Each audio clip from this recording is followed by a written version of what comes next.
Ladies and gentlemen, welcome to Detroit Sports Sit Down. My name is Tom Murphy Jr. I've got Joe Perry and Dan Murphy here with me, and oh man, does it feel good to be back here. Happy New Year, everybody. It's been about 4 or 5 years since we talked sports sitting at this table here, man. It feels like it, doesn't it? At least talked good sports. Yeah, wow, yeah. It's been at least 4 or 5 years. Oh, good sports teams. Oh, man. But no, fellas, I just want to say it's great to be back on the microphone here. All three of us have survived the holiday season. We've all been through our situations, and we're here, and we're back talking sports, man. And really, this is a time for us to forget about all the stuff that's going on, outside the world, like our sports world.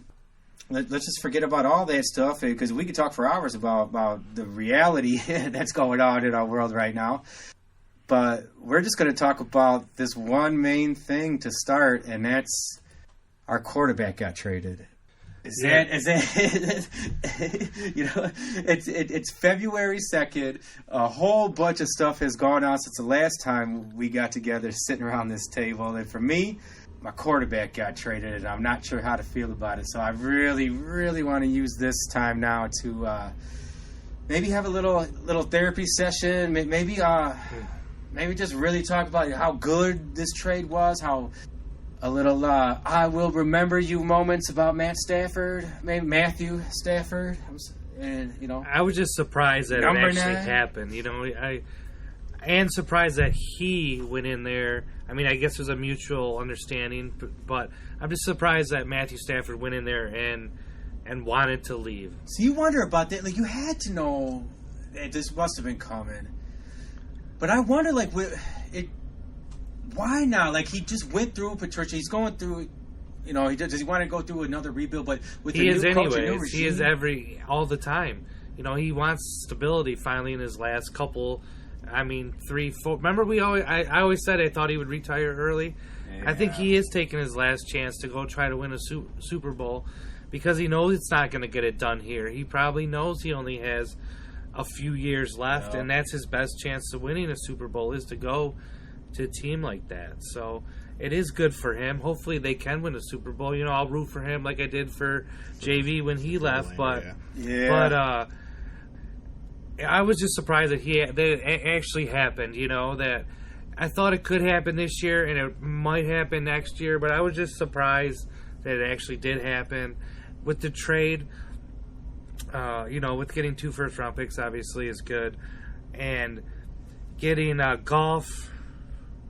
I don't like the money on him, but what I like about the deal is you can get out of it in a couple years, and that you don't have to draft a quarterback this year. If your guy's not there, you can build your lines, like I always say, and we always say is build your lines, build your front 7 on defense. Yeah, you build. So maybe do that first, and then get your quarterback. And that's kind of what I'm thinking with this trade. So Dan, all right, obviously a lifelong Lions fan. I know, you've taken a step back. You don't bleed Honolulu blue, there's no more blood to leave anymore. I know, but that's more what it is. Yeah, but you've kind of no more blood to give. But this one, all right, on Saturday night, was it a gut punch? Was there a sense of relief? Was it just was it a shock value for you? Like, when you first heard the news that Matt Stafford was officially traded, now you knew that we all knew it was gonna happen. It was, It was more about the news that they said they were going to. When it did hit, when it was finalized, what were your initial feelings? Okay, well, for me, funny thing was, so my phone had died, right? And I'm just like, you know what? Screw it. I'm just going to leave my phone turned off. I got some work to do. I need to do on the computer. I'm always distracted by my phone. I'm always looking at it. So I'm just like, you know what? I'm just going to leave it turned off. And, I spend some time with my wife for the night, and then when she goes to bed, boom, I'm going to turn on the laptop, keep my phone turned off, and just do a bunch of work, that needs to get done. And then we're probably Laura and I are, playing some video games together, having a few drinks. And all of a sudden it pops up on her phone. Stafford, got traded.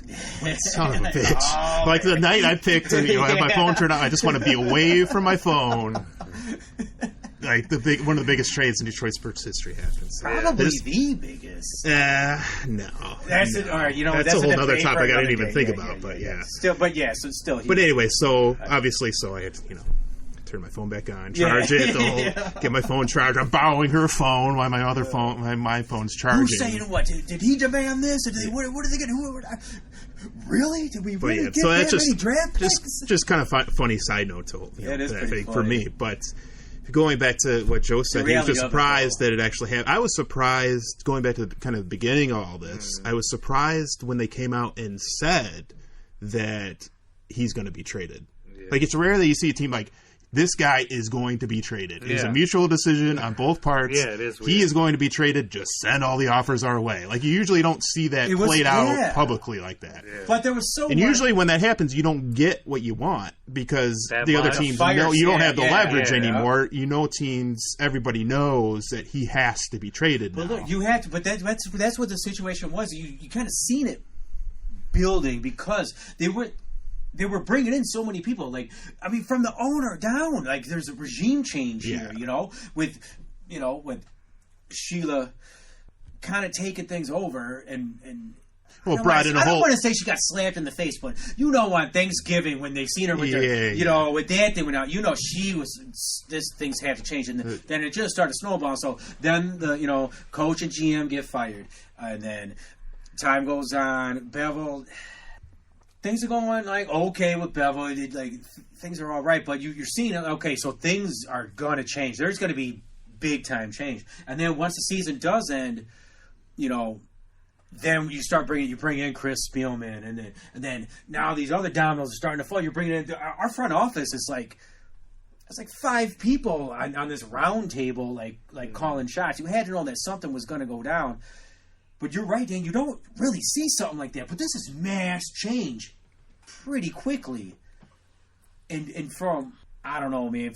As a lifelong Lions fan, I'm excited. I'm excited, but I'm also nervous because this is so much change. What if it's all this change and it's just the same old Lions? And what would even? But at least they're trying. It's a complete. It's not like when they got rid of Millen and then just brought in his right hand man and made you to be the GM. Like that wasn't change. That was just same old. Yeah, it was a little bit better because you can't get any worse than what Millen was. But you're still just bringing in his right hand man. You weren't really changing a culture. You weren't really trying to change things. Now this actually looks like they're trying to change the culture. Is it going to result in wins? Is it going to result in this franchise changing and actually become a consistent contender in the NFC 2-3 years down the line? We don't know. We don't know. But at least they're trying to make that change. It's going to be 2 to 3 years down the line. That's what they're even looking at. And I said this from the beginning. That's why I was rooting for them to lose. Because you looked at the roster and there just wasn't a lot there outside of Stafford, Galladay, Jones, Hawkinson, and Swift. And even Swift's, you can't even put anything on him because he's got concussion concerns already. You don't even know what he can be. You can see his athletic ability, but you don't know what he's going to be. Especially with the running back. Especially with the running back. But even you look at that, you look at their roster. Offensive line and defensive line is what you really got. Yeah, what you could consistently look at was you had Stafford and you had receivers, but that was it. Really, outside of that, there wasn't a whole lot you could stick your flag to. Like there just wasn't a lot there, so they needed a complete overhaul. And Stafford now helps with this. Trading him helps. Now you got 2 first-round picks down the road. You get a 3rd-round pick this year. That's going to be a huge help in this rebuild, which has to happen. So there's so many things to start with right now because so much change has happened. Like the coaching staff, the front office, like there's just a completely revamped thing. Are all these people going to be able to come together and build a winner? And what if they can do it quickly, man? It's not going to happen quickly. It's not. They know it's not. Because the coaching staff isn't out there they catching passes. They pretty much already said and they're looking 2-3 years down the road. That's why they were able. That's why they took instead of taking a trade that would have brought a 1st-round pick this year, they took a trade that was going to get them 2 first rounds 2 years from now. That's why they did that because they know this is going to be a 2 to 3 year rebuild. Now, so are we cool with that? Because if you read all the reports, so many different reports, you don't know what to believe and what not. But some of these things, offers out there, like Washington offering up their pick. Carolina is one that kind of. It's one first-round pick, though. Well, it was. 1+, I heard. Like, you probably could have finagled Teddy like a first round pick and Teddy Bridgewater, but that's the eighth. That's the eighth pick now. Think about what you could do with the 7th and 8th pick this year. Does that bother you at all? No, you got 2 first rounders plus a 3rd rounder this year. Yeah. They're late, and plus you can't. And people are saying, "Well, the Rams are probably going to be very, very good. Maybe next 2 years. Maybe probably, but probably next year for sure. But who knows? What if Stafford gets hurt? Yeah. All of a sudden, the Rams are not a very good team anymore.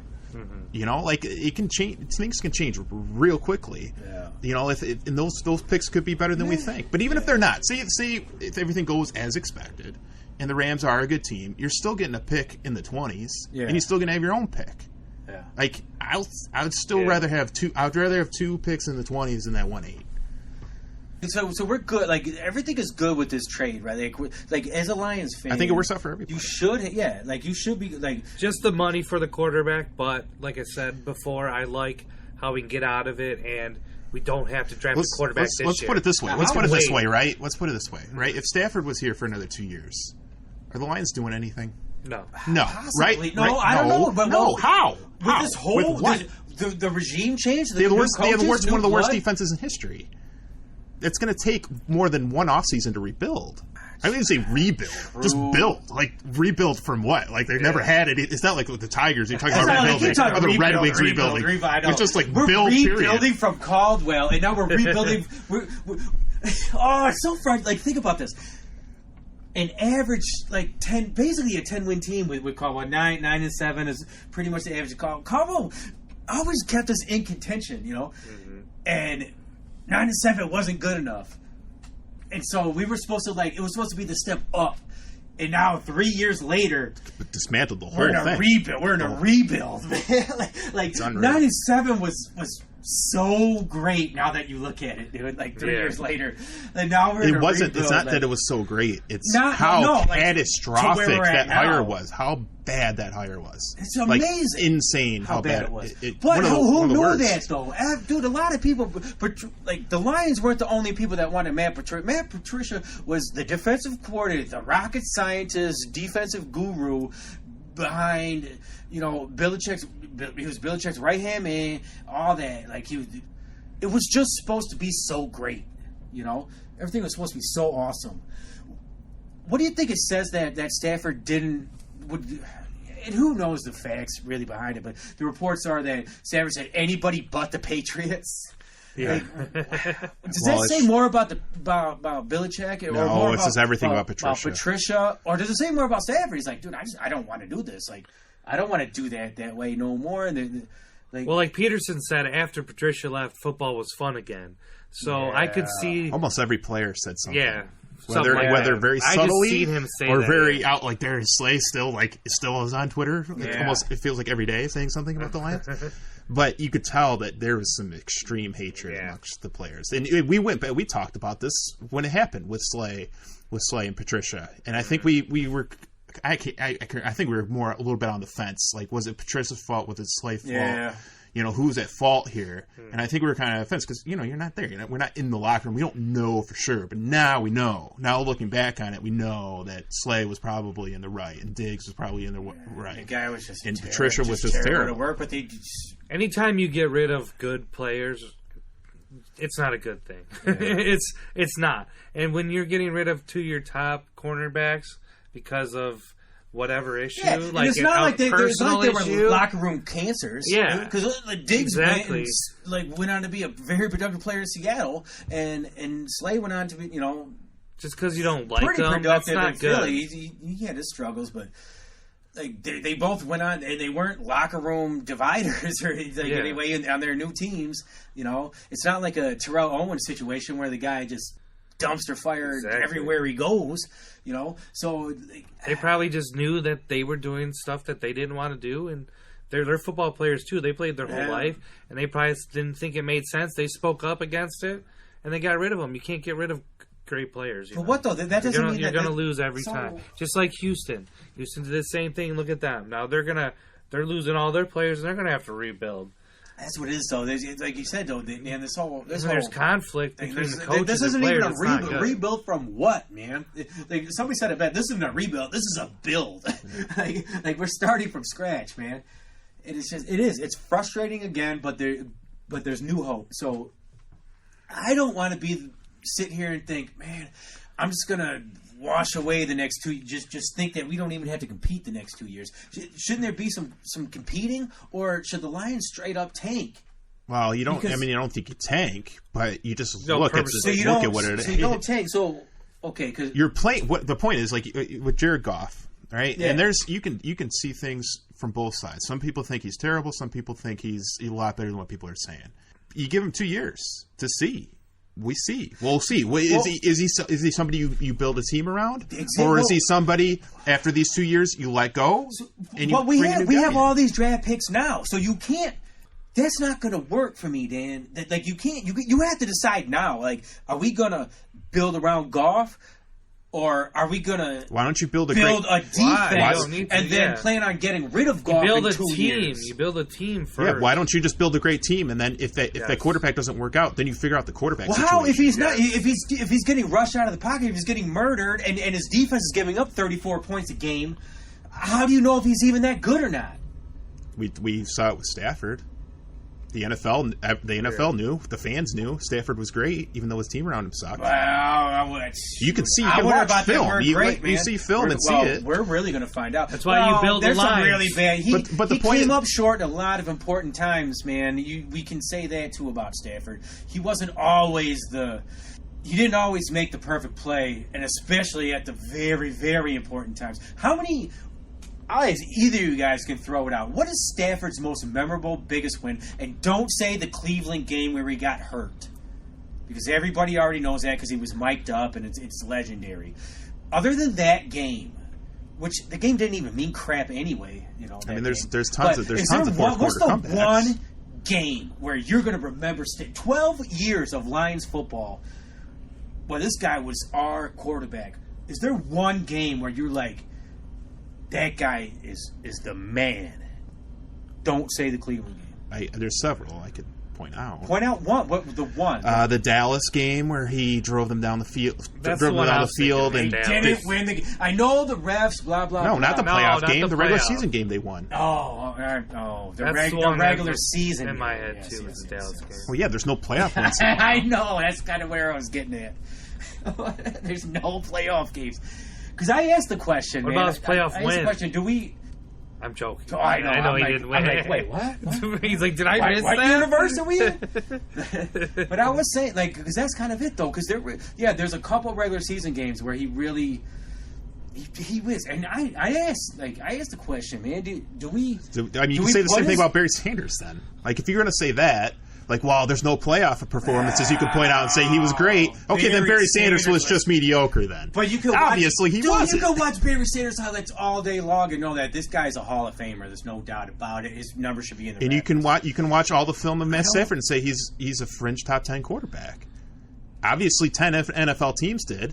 Yeah. They're looking to trade for him. Do the Lions retire Matt Stafford's number 9? No. If he's a top 10 quarterback, it was so good. If he was such a good quarterback for our team, you need to win Super Bowls to get your jersey retired. That's what I feel. Even if you're a Lion, though. Yeah. An organization that hasn't won a playoff game, one playoff game in a billion years or whatever. I say maybe if he would have stayed his whole career here, then retired here. So then you definitely don't retire Calvin's jersey then either. No, I wouldn't get retired. Mm-hmm. I think Calvin Johnson's get retired. How can Calvin Johnson get retired and not Stafford? Because Calvin Johnson's one of the greatest receivers of all time. He is. Matt Stafford isn't one of the greatest quarterbacks of all time. He's a good quarterback of this era. Doesn't Calvin Johnson only caught passes from one quarterback? He has a couple records though. But, I know, like Calvin never won an important game. No. Neither did Barry. But Calvin Johnson was the number 1 receiver in the NFL for several years. Matt Stafford's never been the number 1 quarterback. He's been a good quarterback. but he's never been a top 10 quarterback. He's the greatest quarterback in Lions history, correct? I don't know. Is Bobby Lane better? I don't know, but I've never sat down and watched film about Lane. Didn't even win the 57 championship. Tobin Rote did. People always think Bobby Lane, man. Bobby Lane's not even the one that won the championship. But okay, and that's the Super Bowl wasn't even a thing. But okay, besides Bobby Lane, okay, even take him out. Who He's else? the NFL reception leader in 2012, Kelvin. So he's got some records for the league. NFL receiving touchdown co-leader 2008. The fact that Stafford was throwing them those passes doesn't mean nothing. We know Calvin was solid, man. Solid. Solid. No, solid. Like solid. Two times NFL leader. Was, 2 times. Yeah. 2 years. Like more than solid. He was the number 1 receiver in the NFL for several years. And that's why you retired his number. That had a lot to do with the golden arm of Matt Stafford, don't you think? Part of it, but Calvin Johnson was the best receiver. Like, you could look and say he was the best receiver. Matt Stafford was not the best quarterback. I still don't think he should be retired either. You don't think either? Oh, no, here's the NFL records. Receiving yards in a season and most 100-yard games. Yeah. Oh, consecutive 100-yard games with 8. I don't know. 1,964 yards in one season. He's got the most yards in one season. So those records kind of push him closer towards the Hall of Fame just because I feel like he has those records. Well, I think Calvin Johnson's definitely going to the Hall of Fame. Oh, he's Hall of Fame. And Stafford's got to be a Hall of Famer, too. But I don't know about retired jersey. If you look at stats, Stat Pafford is a Hall of Famer, man. I don't think so. I think he is, man. I don't think so. I don't think. Well, hey, he's only 33. He's well, we can see what he does in the. He's going to play in playoff games. If he goes to the Rams and wins 2 Super Bowls, yeah, that changes. He wins 2, yeah. But based on what he's done right now, how much does that? I know Stafford's gone, so it's time for us to talk more about the lives. But I do want to think about this, man, because this guy he was our guy for so long. And how much money did the guy take from the Detroit Lions, man? Is it over $200 million? Well, they said he might make the most money in his NFL career out of everybody because he was the last player, in the agreement. The rookie deals, dude. He was the last of before the rookie cap. Yeah, and he was God. So he'll probably, when he retires, he might be make the most money out of any NFL player. Dude, the guy I don't even know what it did. He might make a couple $100 million, dude. Especially if he wins a Super Bowl in the next 2-3 years and gets another contract. Well, they're probably going to up him, I would think. They're going to have to, and especially with the way the contracts are going now. Remember a few years ago, when we were talking about Stafford's contract, and it was what, $25-26 million, and he was the highest paid player in football ever. And then it just kept going up. We kind of knew it was going to happen. Yeah, other people kept jumping. And right now, people are saying, yeah, that Stafford contract looking pretty good, man. That's a real cap-friendly contract. It's crazy, man. It's crazy to think about, but there it is, man. So what do we think about our new coaching staff? Is that what you want to switch? Yeah. I just want to do I do want to get into the new coaching staff, of course, but just a final thing about Stafford. Do we root for the guy? Do we want to see Matt Stafford win a Super Bowl in L.A. because we appreciate and respect him and for what he gave to the city, his blood, sweat, and tears? Or is it just like, Stafford, you didn't even win a playoff game. We love you, but peace out, bro, and we don't care no more? What do we do with Stafford now? I think most people from Detroit know it's not Stafford's fault. There are a lot of haters out there that hate Stafford and think it's his fault. Those people aren't very bright. So you got to root for him. You got to want him to win. I mean, why not? He's been here for a long time. He's always been good in the community. So he's never done anything wrong. You don't see him out doing drugs and drinking, whatever. Cheating on his wife or beating his wife. He's always been done the right thing, so you got to root for him. Being a good person, man. Doing charities, all that stuff, man. If it was a different story, then I might not. But you got to root for him. I'm gonna root for him, but I'm not. I'm kind of sick of guys leaving and then you're rooting for these new teams. It's like we did it with Verlander, and it's just like. I'm just faces, didn't it? Yeah, well, that was a whole. That's a whole other story with that. But Dan going on that. I know. But it's just like I'm just sick of it. I'm sick of our teams just being terrible. I know, man. And then why can't we be on the winning side of it, dude? You know, I miss when our teams were the ones out making these trades to get those players. Yeah. You know, it's Brett Hall, getting really play old. for the Wings and win a Stanley Cup. Yeah, Brett Hall, Luke Robitaille, Dominic Hasek, Chelios, all those guys. Yeah, we got money to burn and cups to win. Come play with us. Doing that, even with the Tigers, I know they didn't win the World Series, but it seemed like every offseason they were the one making the big moves. You know, they were out making big trades. Remember when we got Prince Fielder, like the Prince Fielder's coming to Detroit. Prince Fielder, they signed Victor Martinez. Dude. When they made the trade for Cabrera originally, like all that stuff. Like we don't get that stuff anymore. We're the Pistons ones don't really get them. Yeah, we're selling. Pistons never really got the go. I mean, we got Sheed, of course. Well, when we got Sheed, that was huge. But God, since she has there.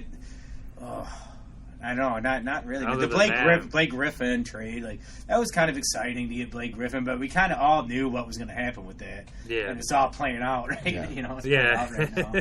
Everyone can see the writing on the wall. God bless him, dude. Blake Griffin's got the heart of a champion, dude. But especially the way he played, not last year, but the year before, he like put the team on his back and like injured, But I mean, hey, so with that, I don't know, but so you're not rooting for him, Dan? Yeah, so I'm rooting. I'm going to root for him, but it's just not. As soon as the Lions are out of the playoffs, I'll start looking at the Rams. You know what I'm saying? Like, you're going to be looking at the Rams for fantasy. You're going to be like, oh, I got to get. Is Matt Stafford the ultimate? Is he the number one pick in the draft?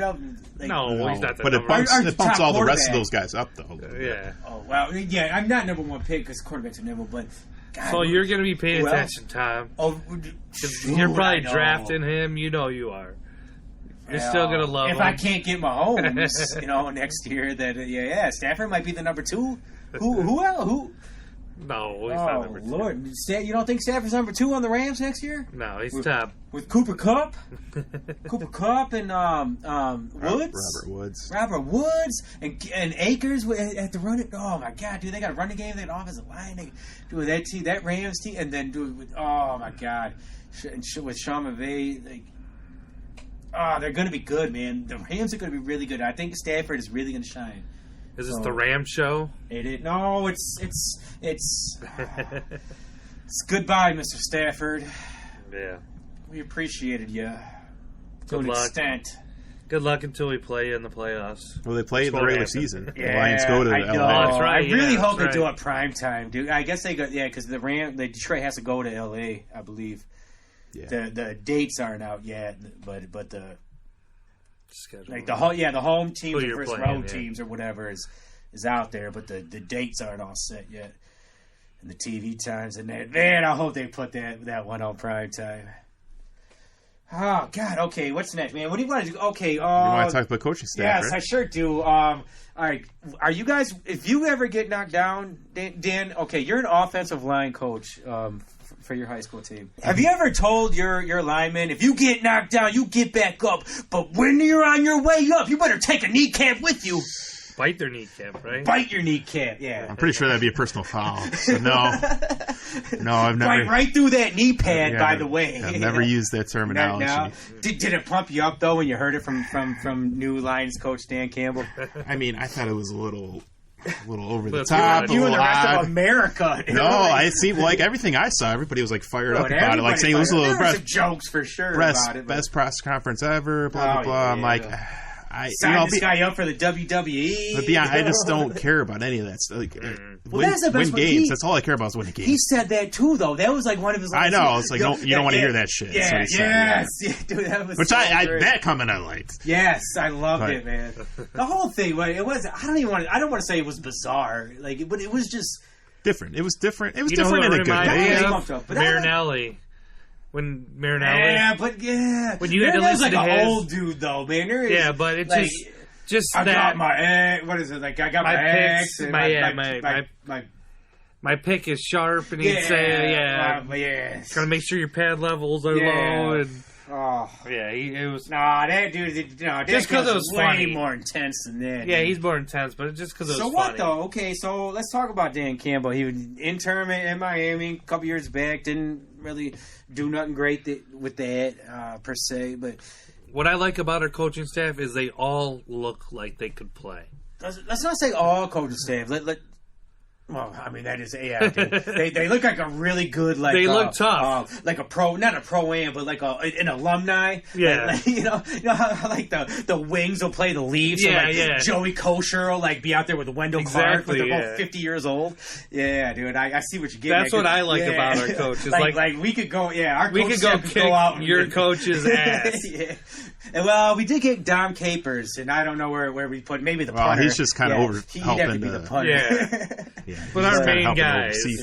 No, they all. I'm saying they all are, but they. Well, if we had to put Dom Capers on the field, he would have to be the punter, right? Yeah. But dude, I like it all. They're putting now. Are we excited because we're hearing names we know from the past? Is that why we're getting excited about this? Be like Dom Capers and like Deuce Staley, you know, like you're just excited to hear names, or are we in offense like Anthony Lynn? Yeah, he coached the Chargers. Like you could break down his resume before that.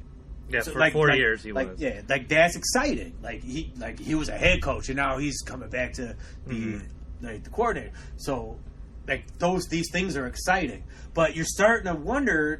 You're getting all these names, and that's a lot of egos in here now. And then you got the head coach.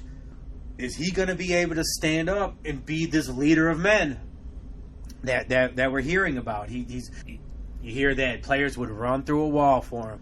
Now, you guys, how important is it for your players to love? Because we saw Matt Patricia. We really thought he was the X's and O's, like defensive guru, Patriot way, Super Bowl champion, coming here, essentially a complete disaster. Dan Campbell is kind of a different deal, man. Like he was a former player, players coach. Players will, this cliche, run through a wall for him. Does that translate into wins? And remember, we did this once where we had the coach who was a player's coach, had all the fire, and then we fired him, and then we got still the player's coach, but the more subdued general type guy, and then we fired that guy. So we keep going from like one extreme to the other. So what is this? This is because this Dan Campbell hire, it's different than any of the past 3 or 4 coaches, right? Mm-hmm. Can we draw comparisons or can we not? Or do comparisons even matter? Because the NFL changes so fast, and Dan Campbell, who is he? He was the Saints' assistant head coach. That's nice. The Saints got some real good assistant head coach / tight ends coach. Yeah. Is this the guy where are we at? Dan, I'm going to start with you. Dan, what are your thoughts on head coach Dan Campbell? When it comes down to me, at the end of the day, it's about the talent on the field. Like, coaches are gonna matter to some degree, and obviously Patricia worked in a way that alienated everybody on the team, and he was trying to build a culture similar to the Patriots, which can work, but you gotta win. You gotta win games. If you start winning games, then you can start getting players to buy in. But if you're not winning games, players are not going to buy into that culture, and it's going to alienate the whole locker room, which is what happened, and it became toxic, and the whole thing blew up, right? So they're going away from that. They're going away from Patricia, obviously. They're bringing in Dan Campbell. Dan Campbell seems like more of a player's coach from what you hear. He's more of a rah-rah player's coach type. But at the end of the day, it's about winning games. And you win games with X's and O's, and you win games with the players on the field. Right now, they don't have the players on the field. So, to me, the press conference was good, I guess. But, you don't win games with press conferences. And he said that. Like you said, you've heard all that shit before. And he's right. We have heard all that shit before. So, I'm not going to get excited, and I can't really make an opinion one way or the other. It's all about winning games. And he wasn't the head coach at the Saints. So it's not like you can just say, okay, well, he did this with the Saints, or he built this with the Saints, or he built this here. We don't know. We just don't know. So I can't make an opinion one way or the other. We've done this before. We sat here and made opinions about Patricia. Yeah. Everybody did. Everybody thought, well, this looks like a good hire. It turned out to be a disaster.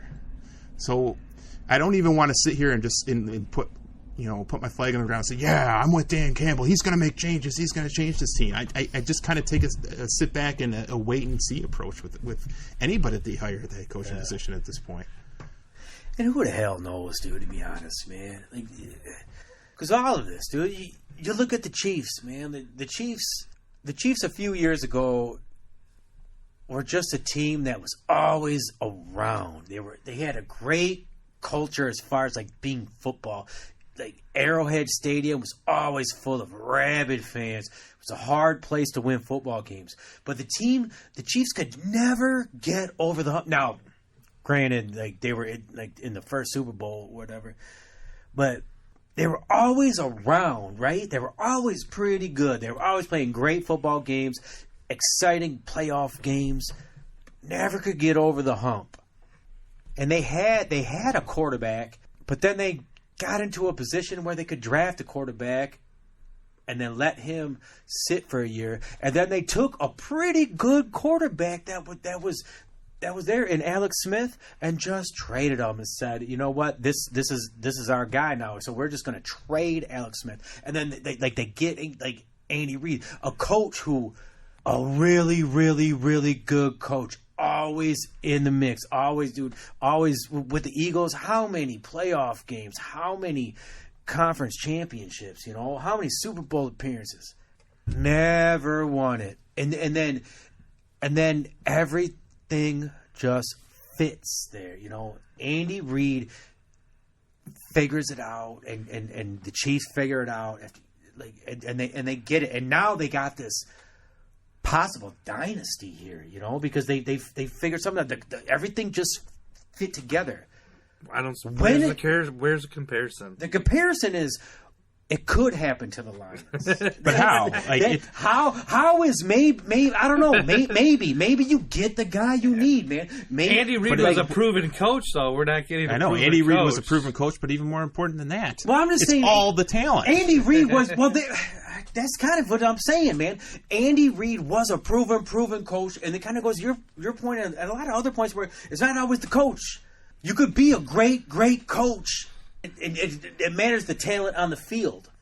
But sometimes the talent on the field can be lessened if your coach isn't doing what he's supposed to do. It can work. It's a lot easier. It can work the other way, where with Patricia, right? You took a chance on a guy who's never been a head coach before, and you brought in Patricia, and he ended up being a disaster, right? He's not a head coaching type.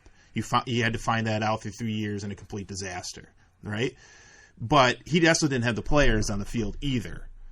So, but it could work. But that's why you kind of want a proven coach. So you already know, at least, okay, if we can get the players around him, we know we have the coach in place that, because he's proven it before, he can take this team. If he's got the talent, he can take this team and go win championships. We don't know that with Dan Campbell. So now we got an unknown as the coach, and we also don't have the players on the field. So not only that, the GM. And the GM's an unknown too. That's what I'm saying. Brad Holmes. Yeah, I was going to get there next. So it's all question marks. We don't really know. It's all everything is question marks with this, the way the NFL is right now, man. Because things can change. All I'm saying is some things stay the freaking same, and it's super annoying. Like the Baltimore Ravens are just in there, in the mix. Pittsburgh, they're in the mix, dude. Always, man. It's getting irritating. Brady in the mix always. It goes back to I'm going to interrupt you. Okay, well, look at Belichick. Before Brady, no Super Bowls. He gets Brady, boom, 20 years of success.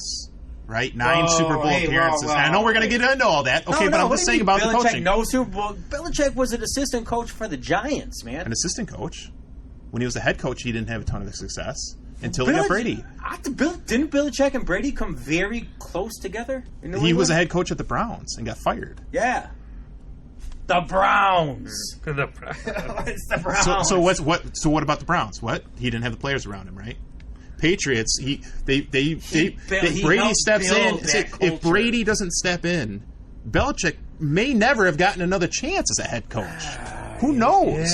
Yeah. Okay, but it's the players around him, it's the quarterback play, and it's the whole team. It's the whole pot of gumbo, man. I think a lot of times, man. Like we're starting to see it, especially with this argument. Now you can't take 20 years Might be in New pretty England, close, 'cause and it's 1 2000. year with But Brady going to Tampa. Because a lot before of people are Brady, trying to say after the Brady, narrative, like, oh, you see what happened. So Belichick, like the Patriot way, had nothing to do with Bill Belichick and everything to do with Tom Brady.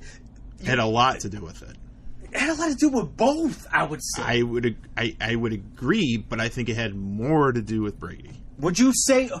Hear me out, and obviously it's very hard to say this. It sounds dumb, but if Brady went to Tampa Bay and Tampa Bay went 5-11 and just were nothing, and Cam Newton just like this year just was just awesome, and somehow like things went together, and the Patriots went and won the Super Bowl this year. Okay, didn't happen. Just saying. I'm just saying if it did though. I know you can't. This is what I'm saying. It's hard to say, but if it did, and I'm saying this is one season out of 20 years they were together.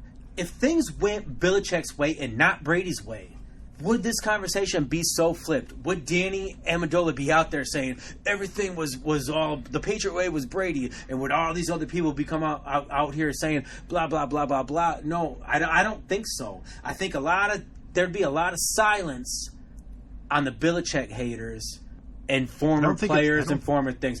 Because if it was Belichick and the New England Patriots in this Super Bowl and not Brady, the whole narrative would be flipped. And it'd be like... Yeah, it probably would be. But that's not what happened. It's one season, though. You can flip a 20-year narrative on what happened the first season that they broke up? You know, it's pretty funny. close. And when one of them goes to the Super Bowl, the other one goes, 6-10? One of them had to stay at the team that lost the 20-year franchise quarterback, and one of them went to a team with a stellar freaking defense and supreme offensive weapons. Belichick and Brady were rookies the same year. No, really? Yeah, both 2000. In New England? They both started at New England in 2000? 2000. They both started 2000. Interesting. I did not know that. I thought so. I thought Belichick was there a few years at least before Brady. No. They're both there. Because what? Because the both deal in went 2000. Yeah. He was a Patriots coach. Because Bill Parcells was their coach. Bill Parcells won the Super Bowl with them. I don't want to go down that rabbit hole, man. Yeah, isn't that crazy? I did not know that. I thought Belichick was there at least a few years before. That's crazy, man. Yeah, but that's what I'm saying, man. Because I don't want to see the whole thing. But Belichick had a lot to do with all those Super Bowls in that dynasty. All right, it wasn't all Brady, obviously. Yeah, but it's just crazy to think that. But my whole point is, it's all most of it has to do with the players in the field. If you don't have the players, it doesn't matter how good the coach is. So the real MVP. A bad coach can ruin a good team. Yeah.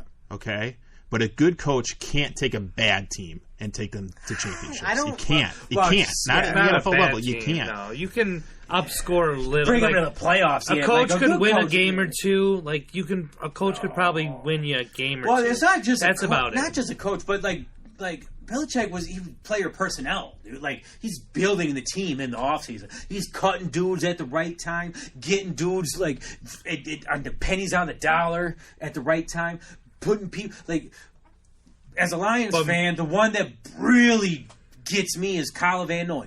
A second-round pick for the Detroit Lions. Didn't look like a bust.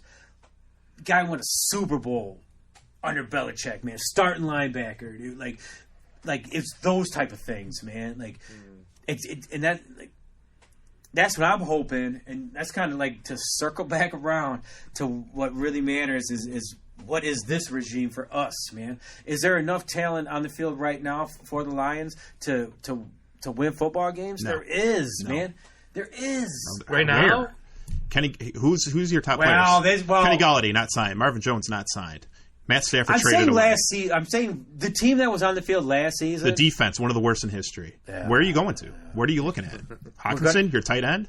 They took you 3 times to draft in the first round to finally get a tight end as a Pro Bowler. Yeah. Like that's where you're going to hang your hat on? Well, they got Hawkinson. There's players on this roster that can win, man. There is. The offensive line is sturdy, man. We got 2 pretty darn good running backs, man. And let's not. Yeah, Peterson. No, Peterson's I'm gone. joking. They barely used Kerryon Johnson. I like Kerryon Johnson, but he's barely let's used. throw Kerryon Johnson in the trash just The sad part I'm not was throwing him in trash, Peterson was our best back this year. he No, was. Swift was, man. No, he When wasn't. he was hardly on the my field. God, when he was on the field, he was the best back. And come on, you didn't. already got concerns. You already have concerns with him being injury prone. Every running backs are always hurt. All running backs are always hurt. I know they don't always have concussions. Okay. There's one guy who's been playing for like 40 years. It feels like, dude. And what was it? Mark Ingram. Like, He's cut though. yeah. No, I'm sorry, Frank Gore. I meant Frank Gore. Gore. Yeah, he was out with the Jets, so getting 900 yards or something this year. Guys are playing forever. But most running backs, they get chewed up and spit out. Man, they're all running backs are. That's always why you injured. don't put high draft capital in them, like they did 2 out of the last 3 years. Yeah. That's why we're I in the know. situation we are in. You should be getting linemen or Front seven defensive players. linemen or front. Yeah, I like linemen. So Well, you draft a lineman or defense. front seven Yeah. defense, yeah, and they haven't done it. Okay, so look, And so are these okay? not good I was enough. looking for the Look, splashy pick. let's talk about the positive about this Detroit Lions team with Brad Holmes at the They helm. got 2 first-round picks. They have a lot of draft capital. They have a lot of draft capital, and they have a whole regime in the front office that are ready to make some moves.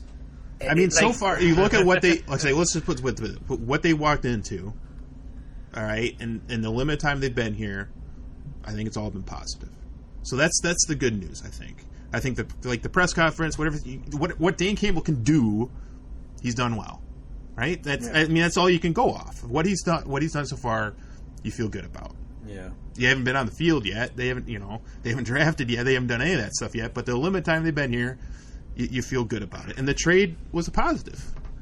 They walked into that. They walked into the fact that your franchise quarterback, the face of the franchise, is going to be traded. Like, that's going to happen. How are we going to go about it? Yeah. And they did a great job with it. They got two first round picks plus a third rounder this year, and you got a serviceable quarterback that can run your team for the next 2 years. So everything so far, what they've done is positive, and you got to at least feel good about that. And so that should lead you to believe that the next moves will be positive, man. Like, the sad part is gotta I'm hope going they have through the to. roster right now, trying to look at positives in the roster, And it's hard. and hard. it is hard. It really is. it is, especially a lot of it's free agent. tough. Oh, man, a lot of. I was trying to find a lot of positive. these- I really was. Dude, there are our offensive line, man. I think there's some positives on our offensive line between Taylor Decker and Frank Ragnow, man. Right now didn't have as good of a year. Man, dude, Ragnow is solid, dude. He's gonna be a good offensive line. So is Decker. Decker's gonna get it together.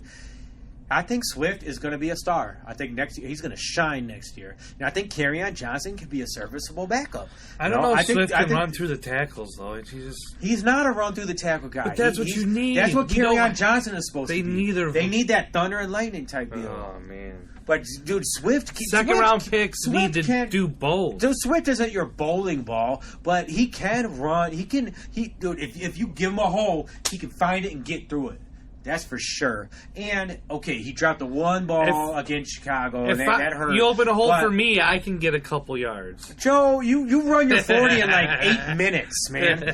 Like, no, that's not true. And if the hole's big enough, I'll get a yard. Yeah, maybe. If you don't have a heart attack first. Look, man, Swift is going to be a star, dude. I think we saw some of that, man. It sounds like job at best. Oh my God. I just don't. I'm just saying. Good. Like, you give a running back who has concussion issues. It's a Every concern. running back in the NFL has a concussion. No, they don't have concussion issues. Not every running back in the league missed several A games because of a concussion. non-diagnosed concussion. Every running back in the NFL at some time in his life has had a concussion. It may have happened. It may have happened in high school. It may have happened in college. Did every running back in the NFL miss several games because of a concussion issue? No. So that's my concern. Did Javid Best, the last great running back that we thought was going to be great? Oh, my God. Just because Javid Best, man, doesn't mean every running back the Lions ever have is not Not every running back the Lions have ever had concussion issues in the first year. Yeah, look at every running back in the NFL. There's no running back in the NFL that plays every week. I'm just saying it's a concern. It's a concern. So throwing he's a star. Build your whole team around DeAndre Swift. Don't depend on Who said build your team around? You just said he's a star. I said he's a star. I didn't say he's the only one. He's a star for next year, and yeah, he'll probably get knocked silly and not be in the league. Okay, so I'm not depending on him. I'm not saying the Lions' future is great. The Lions' future is great because of DeAndre Swift. Bullshit. I'm calling bullshit. Is the Saints' future great because of Alvin Kamara? Yeah, DeAndre Swift, Alvin Kamara. Alvin Kamara was a third round pick, and he showed right away. Matter. He showed immediately that he was a great player. And he got hit in the head and was out for a few games that were important. His rookie year, a few times. He was out this season, came back and had 6 touchdowns. Yeah, came back. It might not have been a concussion issue, but he missed a couple games. Hey, yeah, you can say that about anybody. If he's so great, why was he drafted in the 3rd round then? Who, Alvin Kamara? Yes. Because you should value running backs later instead of taking them in the 2nd round. But I'm saying, so the Saints got lucky. Do they not build their offense around Alvin Kamara? Well, they also had Drew Brees and they also had Michael Thomas too. But yes, Alvin Kamara proved to be one of the best running backs in the league. DeAndre Swift had a couple nice games, and I'm not going to put him as saying the Lions' future is great because of DeAndre Swift. Nobody knew that Alvin Kamara would be this great until he did it immediately. DeAndre Swift after getting picked in the 3rd round. Yeah, and then we got on the field and it was immediately great. And then they said, "Okay, we got a running back now." DeAndre Swift hasn't didn't do anything even remotely close to what Alvin Kamara did in his rookie year. Not even close. And he also Alvin Kamara wasn't consistently hurt and missed several games in his rookie year. And now you're going to say, well, the Lions' future is great because of DeAndre Swift. Bullshit. I've never said that. You're saying I guarantee he's going to be a star. Yeah. Why? Year. How? Yeah. Based on what? Based on the stuff that I saw this year. The couple games that he played, the 100-yard game he had? To say say the offense is going to be great because of him. It's ridiculous to me. That's ridiculous. Well, we're going to agree to disagree on this one, man. I really like DeAndre Swift. All I'm saying is, you're saying that there's nobody on this roster that's worth a crap. We're basically an expansion team. And I'm saying that's not how true. bad the roster is. That's how bad this roster is. I disagree, man. I think this offense, based on what I saw offensive production this year, I think it was pretty darn good. What? What offensive production are you talking about? When they had Stafford? When your team's letting up 40 points and the other it was one of the worst defenses. Their defense was worse than the 0-16 team, statistically. Okay? It was worse than that. Okay, so don't tell me that so everybody on the Lions just sucks. Pretty much. Just because they're Lions? No, because what I saw and what you actually look at the roster. So you watch every game and you saw every player on the Lions just doesn't even deserve to be in the NFL. I didn't say every player. And there's nobody on the Lions roster that's worth a crap. Like no other team would want anybody on the Lions roster. They're all that bad. There was one that a lot of teams want, and he's gone now. A couple of the others you got Hawkinson and you got a couple linemen. That's half the offense you just said. What? No, it's not. A couple linemen and Hawkinson? Yeah. What are your receivers? Who are your receivers? You don't think that the Lions are going to figure something out with the receivers? Yeah. Perhaps Galladay is going to get all right, gone. well, and that's the Lions are really great. They're just going to figure it out. They are going to figure out. We got a whole new front office regime with really great talent scouts that are going to figure something out. Yeah, and we're going to get talent. It's going to take 3 to 4 years. We're going to have cap room to sign receivers are a dime a freaking dozen. Yeah, okay. You can let Galladay go. And you can get somebody pretty much as good. And sign them for pennies on the dollar if you get lucky. You draft them. You got to get. Oh my God! There's so many things I could take out of what you just said. Okay, let Galladay go because you could get a receiver pennies on the dollar, and if you get lucky, he might turn out and be close to what Galladay is. That's true. How is that not true? And what did Galladay give us last year? Half a year of injury. And do you want to give Galladay $18 million right now? Not right now. $50 million? No, not based on the fact he was hurt most of the year last year. But that's my point. Like, he's one of your best players, and he's going to be gone. Rightly or wrongly, he's going to be gone. You can't get new players, man. Dude, especially wide receivers, at almost every position, though, Tom. That's the point. You can't get everybody. Their entire defense needs to be rebuilt. Not every most of their player offense on needs the to be defense is trash. Almost everybody, Tom. Almost everybody. Like, there's so very little. We've given up on the entire secondary then. Like, most of them, Okuda's got to really prove himself. So he was a freaking rookie, man, in a pandemic. Yeah, we haven't given up on him. We haven't given up on him. The guy didn't even have a training camp, barely. Okay. Dude. Like, but what did he show you that gives you hope? Nothing.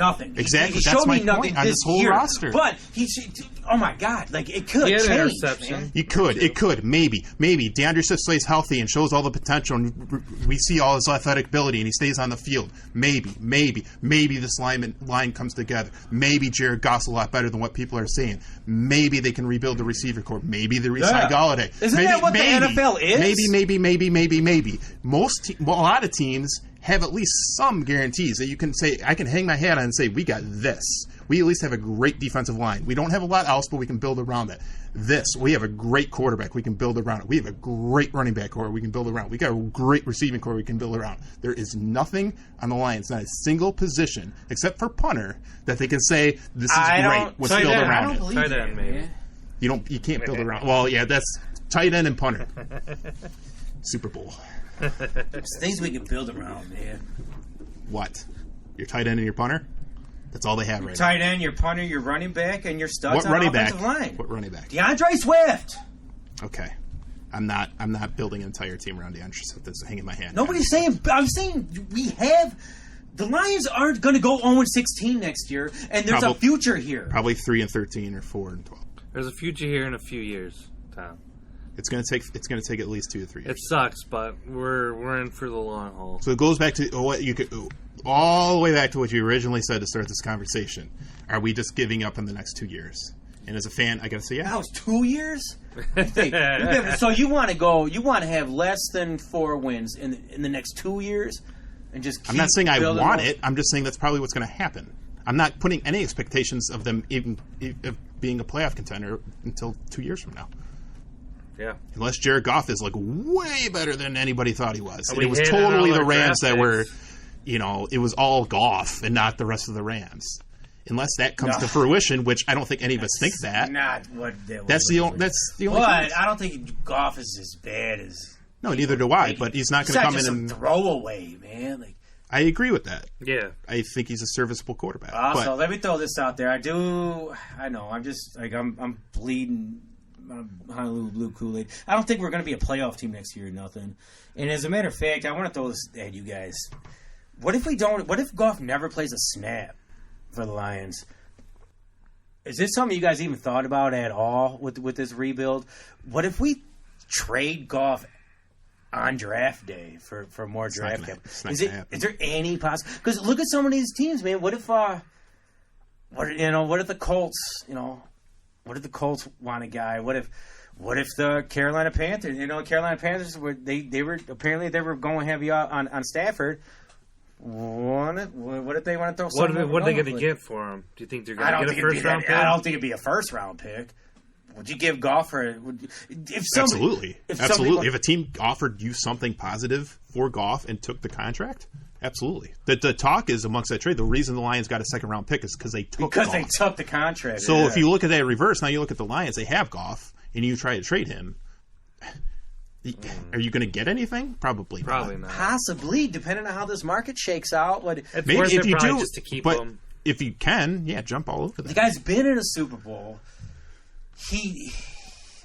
I know. I'm trying to build him up. In my head. But God, I didn't even want him on my fantasy team. You know what I'm saying? Like, it's hard to get excited about Goff, so I don't know, man. If a team is willing to give you anything for him, any type of draft pick, and take the contract, you take it. because the Lions are built. I don't even want to say rebuild like we talked about. That's what I said. It's not a build. It's a build. Yeah. It's not a rebuild. So you're trying to build a competitive team. Yeah. If you can get rid of that contract, it frees up a lot more cap money. And it frees up a lot more money. So, if a team is willing to give you even a 5th or 6th round pick for Goff, you take it. Even as a 5th, 6th round pick 2-3 years from now, you take it just to get rid of that contract. And I think it is. It is clear. And a lot of people have already said it. And I think it's pretty much what it is, man. This is not what the Lions have done. What the Lions are doing right now. This is not for next season. This is building for down the road, the long haul. Like you said, at 2 years, and we get rid of him in 2 years. So Goff might not even be part of the rebuild. He might be part of the. He might be part of the. Just the next couple just years, to try to be somewhat competitive. Don't be an embarrassment. And then in 2 years, don't look like the Lions team that came out on that Saturday afternoon against Tampa Bay, where they obviously didn't have their coaches because of COVID and stuff. But that was an embarrassment. That was an embarrassment. They got screwed. Lions got screwed. Now that's a whole other thing.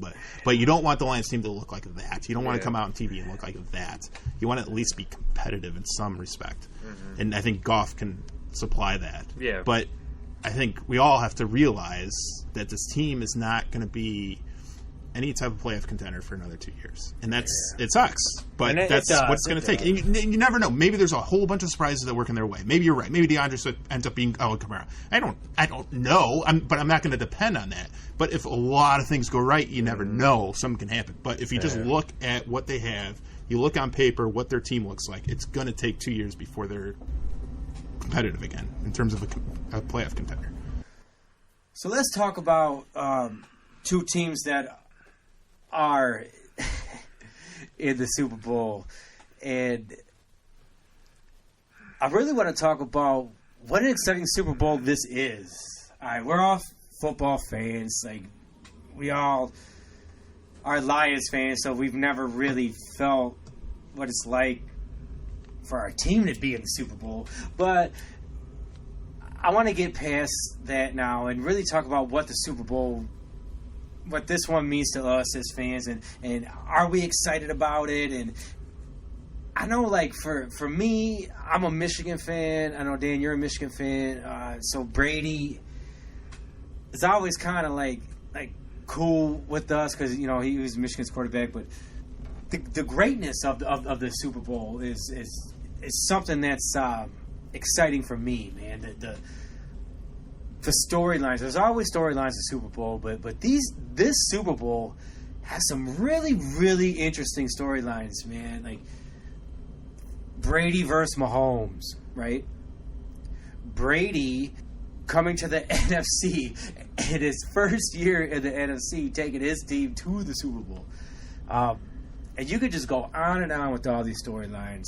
So, fellas, I just... what do you guys think, man? Like, how excited are you for this Super Bowl? And who do you want to win? And who do you think is going to win? Let's just kind of get after this. Joe, I'll start with you, and I'll ask you first. Not who do you think is going to win, but who do you want to win and why? I don't know. That's a tough question because I am sick of Brady winning, but like you said, he is a Michigan guy. So, and I like Mahomes, but I think Mahomes is going to start winning a lot in the next 10 years. So, I am kind of indifferent on who's going to win. I really don't care. I do think I am starting to more pull towards Tampa winning. I don't know why. I think it's just partly because of the injuries on the offensive line. I think they're going to be able to get after Mahomes a little bit more than he's used to. And I really feel like it's going to be a high-scoring game, and it's just going to be like a turnover or something. I know Brady's turned over the ball a lot in the playoffs, but I've seen him do it so many times. Maybe that's why. I think. But I just like their defense too, Tampa's defense. So I'm been indifferent this whole time, but I've been leaning towards Tampa, and I'm going to take Tampa for the win. Yeah, as far as who I want to win, I don't really care one way or the other, to be honest with you. I think it's a fascinating story with Brady being in it. taking his team there and with a new team. And we obviously got into it. We got pretty heated about it with the Belichick Brady story, and obviously that was the whole thing going into this NFL season. That was the biggest story. Yeah, for sure. Is it Belichick or is it Brady? And obviously it looks like it's Brady. It's just one season, like you said, Tom, but to see Brady take this team, and it's a great team. He has a great team around. There's no question about it. But to see Brady in this situation, in the Super Bowl again with a new team, it's fascinating. It's really fascinating. But at the end of the day, I just think the Chiefs are just a juggernaut. You brought it up, Tommy. This might be the dynasty that we're seeing. This is the Chiefs are taking over for the Patriots now, and it's going to be the Chiefs' time. Like this decade, it's going to be the Chiefs, and I don't see them losing. How many times have we seen Mahomes actually lose a game? Yeah, as a starter. I mean, it's so few and far between, and even when if they do lose, it's super close, and it's just a couple plays going a certain way. And I just don't see it. I don't see anybody beating the Chiefs right now in these big time games, and I think we're seeing another dynasty, and it's the Chiefs. I really think the Chiefs are going to take this one. Yeah, for me, I definitely think the Chiefs are going to win. I got the Chiefs for sure. They come spread. I think they win by 10. Ooh, that's what I think so too. I didn't say we were going to throw out score predictions yet, but I guess I'll go first. I got Chiefs 34. Patriots. Patriots. It feels like it. Brady, Brady, just say Brady. I got Chiefs 34, the Brady's, whatever team's playing 24? For this season, 24. Oh Lord, for real, that is what I got though. But for me, I am I'm kind of you gotta love the storylines, man. You have to. Like, if you're a football fan, dude, think about all the stars, all the little. So think about Leonard Fournette, man. Like this dude. I'm a big fan of Leonard Fournette, and I was ever since he was a freshman star at LSU. And I think this dude should have been able. His career would have been a lot better in the NFL if he didn't get screwed by the stupid rule that he had to be in college for 3 years. That dude was NFL ready at 19 years old, and then he did his time, did his prison time in Jacksonville. That man did his time. And then think about his storyline, man. Think about I don't know if it's a good storyline, but it's an interesting storyline. Antonio Brown, and Bell, both of them. They're both Le'Veon Bell in the Super Bowl. Yeah, played against each other. God, I thought about that a while ago. That's an interesting storyline. Yeah, with different teams without Ben. Yep, there's that one. Yeah, yep, and then how many more, man? I really like the Chiefs, though, man. I like the way they play the game. These guys, they're exciting to watch, but they play hard. The defense just shows out, man. And the defense, they're like the second fiddle. They're like nobody talks about the Chiefs' defense really. It's all about the shining stars on the offense and how they're always putting up these points, but the defense plays real well too, man. And so that's the storyline there. But you gotta love the Brady storyline. You really do, man. And not just the Brady Belichick, but just Brady being a phenomenon, man. Like you're looking at and I think it's time to have this argument. Like, is he great? Is he better than who better? Like Jordan, LeBron? In football, I mean, football is so much tougher to do. Yeah, I feel like football is pretty clear. No, I was saying in football, who else in football is great? It's already surpassed that. Is there Montana was always the one. I'm saying he's up there out of all of them. But and now we're talking all sports. Now we're talking all sports. Yes. Is he Jim Thorpe now? Like Jim Thorpe is always heralded as. Have you guys ever been to the city Jim Thorpe? No. What? Have you ever been to the city Jim Thorpe? No. No, there is a city Jim Thorpe. There's an actual city. Yeah, Jim they Thorpe? named it after him. What it's in Pittsburgh. That is? It's in Pittsburgh. Is that where he was born? Not in Pittsburgh. It's in Pennsylvania. Sorry. Pennsylvania. Yeah, it's on the other side of. To be honest, I'm not even sure. I would have to Google to remember all the accounts that Jim Thorpe actually had. I know but that's how far back. Like you have to go. Like Jesse Owens, or well, no, like, you don't have to go that far back. I mean, the conversation is Tom Brady and Michael Jordan. Yeah, it's not Wilt Chamberlain. It's not Johnny Unitas. No, I'm talking all of existence, man. Well, yeah, like that's where the argument has to start being. It's not just is Brady the best football player of all time? Is Brady the best person to ever contest in an athletic event in the history of life? Well, it depends how you quantify that. Like, what is the criteria? If you're talking straight championships, then it's Brady and Jordan. That's it. People want to put LeBron in there, but I still think it's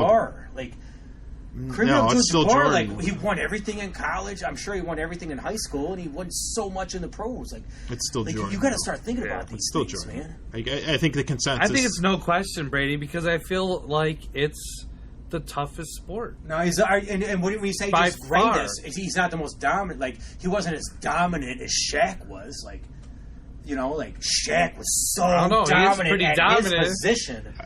At his position. He's 10 Super Bowl appearances. Yeah. I just feel like it's so much harder than the NFL to get there. Is there anything can you guys think back? Dr. J. The things that Dr. J did with the basketball. It's a different Wayne comparison. Gretzky did with the...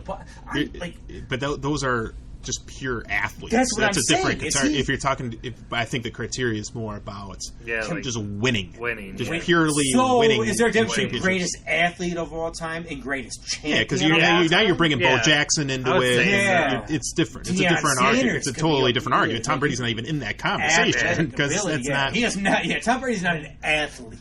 He's an athlete. I mean, that sounds dumb. Yeah. But he's not. Yeah, he's not going to go win a race against. Usain Bolt. Or no one is. Tyreek Hill. You put him against Tyreek Hill. He's not going to outrun Tyreek Hill. He's not going to out bench press Ray Lewis. He's not going to outrun Swift. You can just say any normal person. Yeah, like any normal player. But he's just so. But to me, it's him and Jordan. Yeah, that's for the most that's the argument. Championships or winning or whatever. So okay, Jordan. Now, if that's the argument, is there any criteria in that one? If you take Brady versus Jordan, do you take does Brady win because Jordan got a couple years taken away, or? However you want the rumor to, whatever the rumor. He went to go play baseball, and I told you what mine was. Mine was because it's tougher to win in football. You need way more players to play at a high level than you do than basketball. So that's a lot tougher to do. It's easier for basketball if you're one or the best player you're one of to five. win because you're one of five. Exactly. You only need maybe 2 or 3 real good players to be a contender in basketball, whereas football you need a full team around you. Mm-hmm. So the fact that Brady did what he did with the Patriots, obviously, but has left the Patriots, and now in his first season away from the Patriots has now gone back to the Super Bowl. Yes, he has a great team around him, but a lot of players have great teams around him. Breeze has had great teams around him. Rodgers has had great teams around him. A lot of players, a lot of great quarterbacks have had great teams around them and not been able to even get to a Super Bowl. Mm-hmm. Brady's first year away from the Patriots, he's back in the Super Bowl again. Yeah. With a team that didn't go, what they haven't been in the playoffs in. They were a good team. Winston was a turnover machine. They've been a good team because they were on the border of the playoffs. They were on the border though with Winston, so they were a decent team before he got there for sure. Brady stepped them up another level. He took them to that other level. They were a playoff contender. They were in talks in the playoffs going into last weeks of the season, but they didn't make the playoffs. So I think it was I forget the exact say. I think it was last 12, 13 years since they. So what? So what? That long, really? Yeah, I didn't realize that long. So does. I know we haven't. The little caveat too that really intrigues me is that the game's in Tampa Bay, man. Yeah. Like would mean a little bit more if there's a full crowd. Dude? Well, if it was a full crowd, it'd mean a lot different. But still, just the fact that it happened, man. Like Brady, like all these stars aligned for this to happen, man. there's so much. It's just greatness that is on the line with the Super Bowl, and what gets tarnished. Okay, there's going to be a loser in this game. I don't think either one gets tarnished. As long as it's not an embarrassment. Does Mahomes get other? tarnished if he loses to Brady? If Brady's team is blown 56-10? Okay, I don't foresee that, but it could happen. Okay, if Brady just gets blown the hell out, and the Patriots, oh my God, if Brady and the Bucs get blown out, does it take anything away from what Brady? If he looks terrible, it takes away a little bit. It does, because that's the last thing you see. But I see he's coming back next year. But still, that's the last thing you see for the season. You would see Brady get destroyed and probably throw a lot. If it's a blowout like that, you assume he probably threw a lot of interceptions and was part of the cause of that blowout. It would take away a little bit. But I don't think it's going to be that. I think it's going to be a competitive game. I do think the Chiefs are going to win by 2 scores, but I think it's going to be a good game throughout. It's going to be an entertaining game throughout, and I think the stars are going to show, and Brady is one of those stars that I think will show out well. So no, I don't think anybody's going to be tarnished by this. I think if the Chiefs do lose, they're going to be back next year. They're going to be they'll probably be the odds-on favorite going into next year. Yeah. If Brady loses, as long as it's not an embarrassment, I think people will say, they lost to the better team, but they're the best team in the NFC, and they're going to be right back in contention next year. So I don't think it takes away. If either team loses, I don't think it takes away from either. They won. The Bucs won 3 playoff road games, man. Mm-hmm. That's hard to do, and they'll definitely with Breeze gone now, they'll definitely be the odds-on favorite to win that division. Well, this is what I'm going to ask, man. If we know what the future for Kansas City is, win or lose. Mahomes is going to be there forever. Andy Reid's going to retire there. Offensive coordinator, the enemy. They're going to be great. They're going to be great for years to come. Why he's not getting a head coaching job, but he's probably going to be there next. Most of the team, like Kelsey, he ain't going nowhere. I think the Chiefs going to be around for a while. Tampa Bay, on the other hand, Godwin's a free agent next year. Brady, who knows, man? So I kind of want to ask, what do you guys think happens to Brady, win or lose? If he wins, does he ride off into the sunset like Elway? There's no question he's back next year. Win or lose? Yep. Yeah. Oh, yeah. You think so too, Joe? Yeah. Why? He's playing at a high level. Why does it really? But he will not leave until his game totally diminishes. If this Super Bowl he won the NFC, so he's going to be back. If next season it's a complete disaster and he looks terrible and his game diminishes, I think that he'll would be done next year. I think he'll be for sure back next year, and I think he'll be done. I don't think so. No matter what. I think if he has another great year next year, and the Buccaneers have another great year, I think he keeps going. I think he keeps going. I don't think he will. What about Elway? Well, that's up for debate. If he does have a great year, I think he comes back. If he wins this year? I don't see why. This ride out, man. Why? Because if he's enjoying himself, you're living in Florida. He lives. You're playing in a great team. Did he have anything to prove this year anyway? He lives for it. What if he just enjoys playing? Brady lives to play football. If Brady and Tampa Bay went 5-11 this year, do you think Brady comes back next year? It depends on how he played. Because the team might not want him. The team might not. If he played at his regular level, but just certain bounces didn't go the way, if this year or next year, you're saying? I'm saying if this season, if they had if Brady went to Tampa Bay this season and this team was mediocre, he would for sure come back. He would for sure come back because he had more. Because he still had something to prove.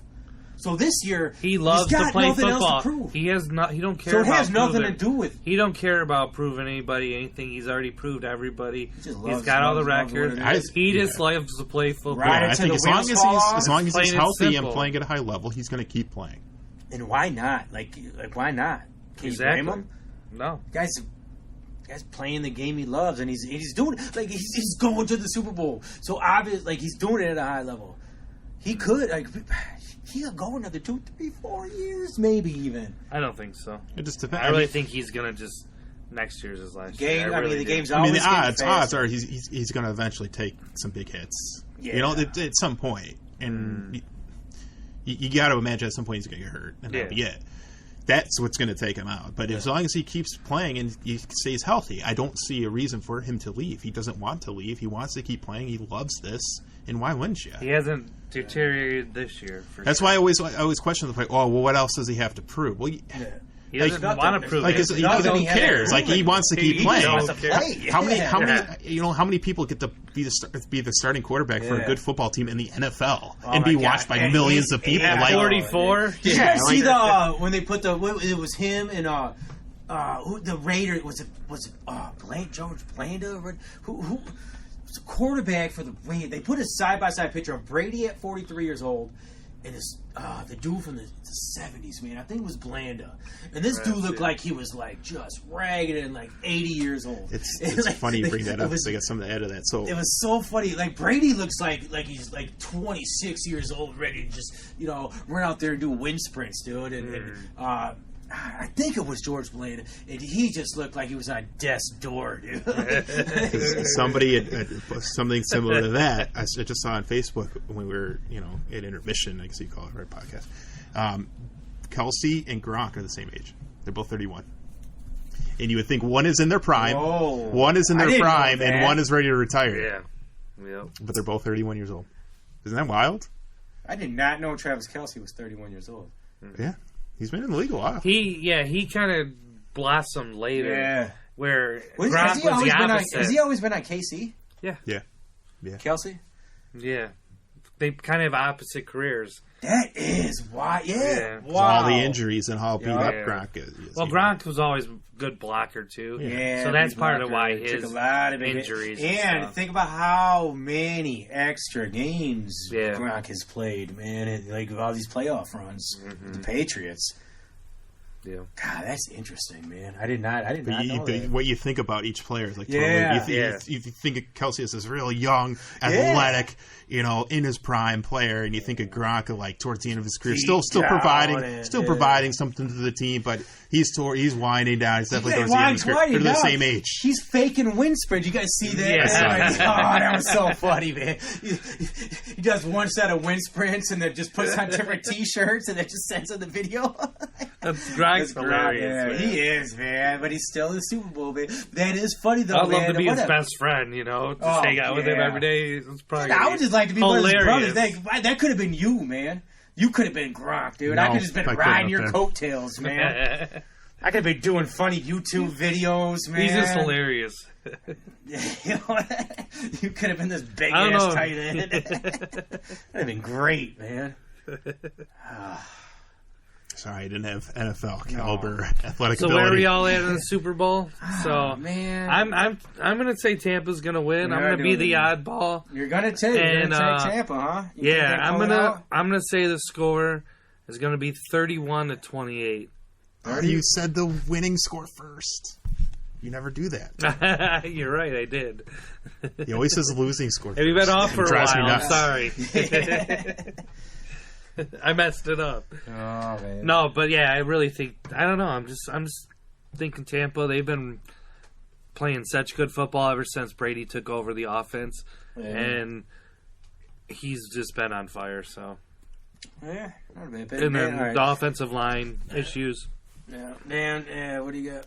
I know you said 34-24. I like that score. Yeah, but just to be different, I'll say. You don't have go with your heart, man. You don't have to. Be I do like 34-24, but I don't want to have the same nice. It rolls exact off the score. tongue nice. Yeah, just kind of add one 35-25. Yeah, I'll say I'll give for everybody with squares out there, I'll give some weird ass score. I'll say 33-23. Yeah, there's going to be a blocked extra point and a safety. Well, honestly, there probably will be a missed extra point. I mean, there has been a lot of missed that's what I was saying. Yeah, we were talking about it. I actually just got a set of squares earlier tonight, man, and I had 5 as one of my numbers. And at first, I'm like, man, but then I'm like, oh, dude, this one could get wild. Yeah, I'll say 33-23. I'll say Kansas City misses an extra point, and Tampa Bay tries to go for 2 to make it a one-score game. They don't get it, so you get 33-23. Was it what Super Bowl was it when like one of the first scores was the safety?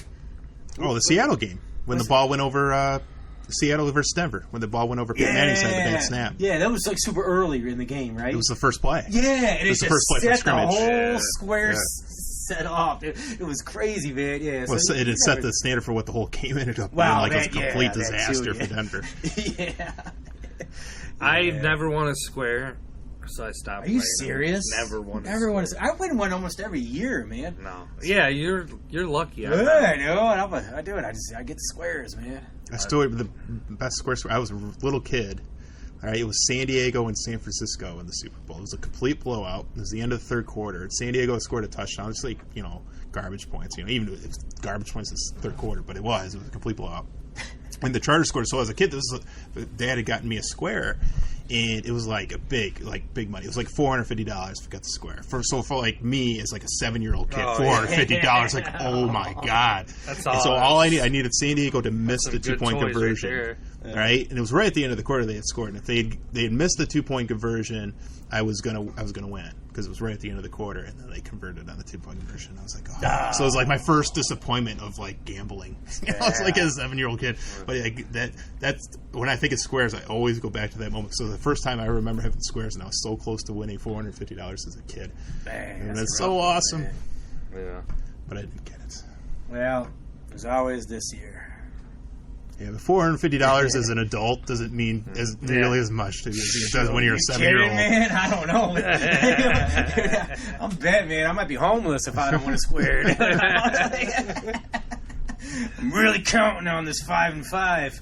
Yeah, but like now it's like $450. I can pay off a lot of bills with this $450. As you're a 7-year-old, I could buy so many action figures and video games. Oh, dude, you could buy the whole WWF, dude. Every action figure you could have wanted at that time with $450, dude. And the ring, and the steel cage. Yeah, I could have got all. I got the steel cage too.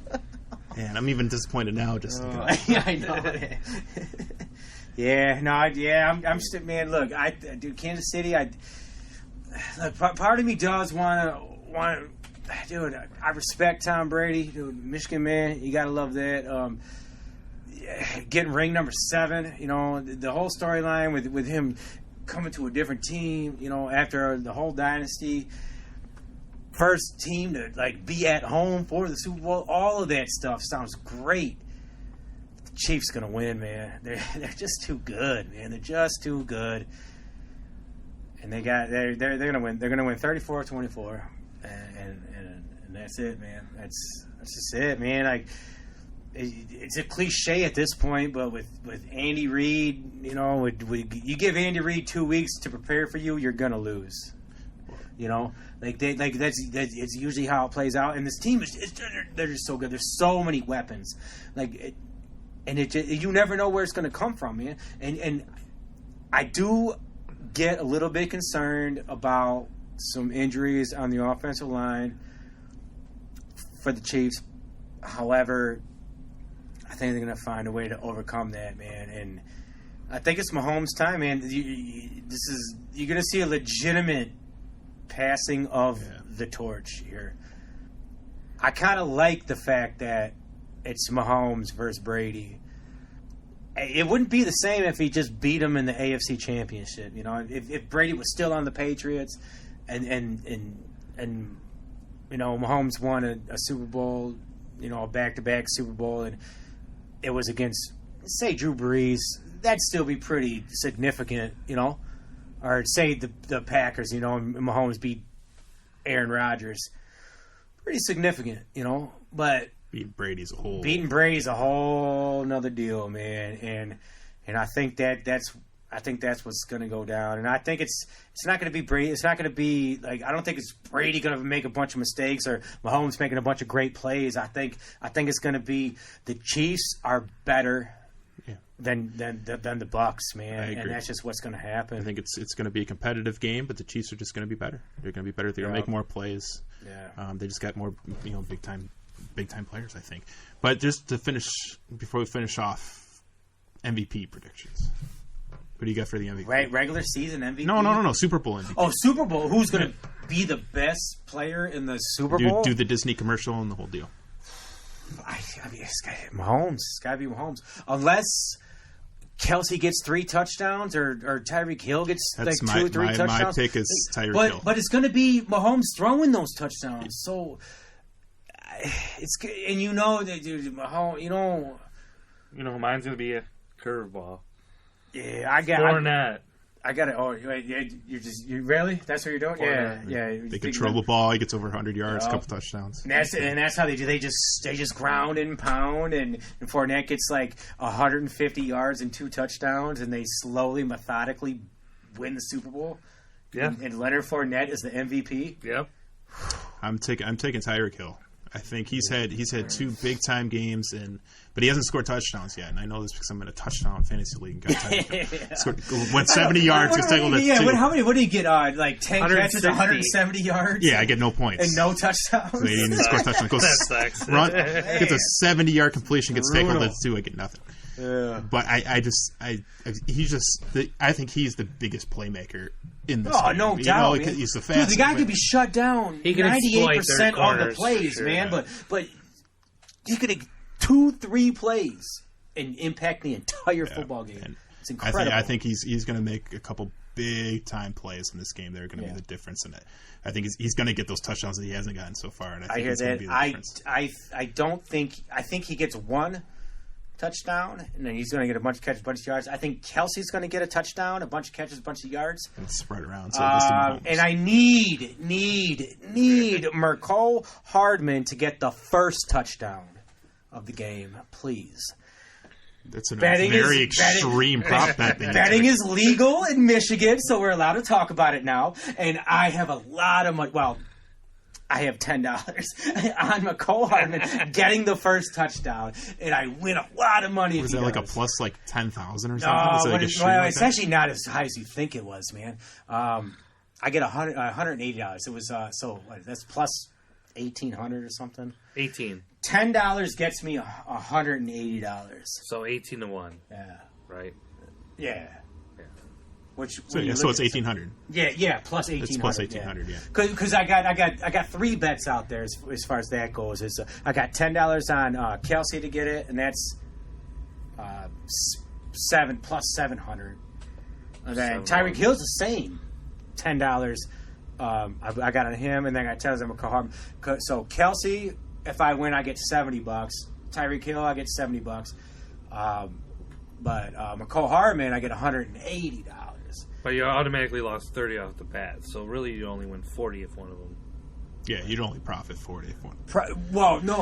If it's Kelsey or yeah. If that's why I want Mecole Hardman. Yeah, Mecole Hardman, man, I'm in the money. That's $150. And then if it's Le'Veon Bell or Hilaire, anybody else, anybody. It's like it's funny because I did this bet last game, and I wanted Stephon.